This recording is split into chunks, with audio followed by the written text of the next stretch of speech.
Hi, Dr. Lee. Can you help me? My physical therapy is going very good as far as strength. My progression I'm happy with.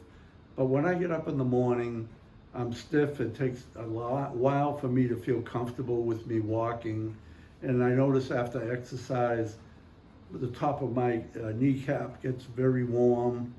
And can you help me with those two issues? Yes, first the stiffness is related with muscle tightness and also the swelling. So if we look at your knee and there is a little bit of swelling here, and also when you exercise, the muscle around and the ligaments become tighter. So we need reduce this, rebalance the muscle and ligaments, and also reduce the swelling. So we need these 2 points to needle or to acupressure. So first you find the knee eyes. There are 2 knee eyes just next to the kneecap. One is outside, one is inside. From this knee eye, you feel the indentation. Draw a parallel line parallel to the tibial bone.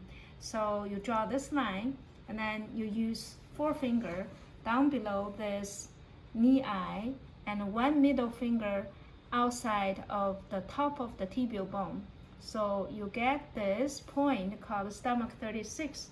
And then from here go another 4 fingers, one middle finger outside the tibial bone, and then you get another point called stomach 37.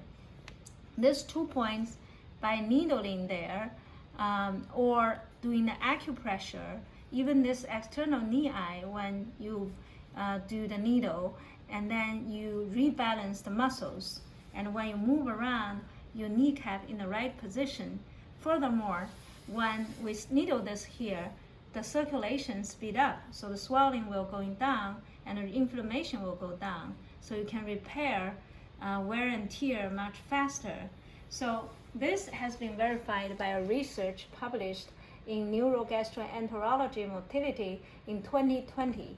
So using different kind of frequency, 10 Hertz, 36 and 37, you can reduce the inflammation and improve the function of the kneecap.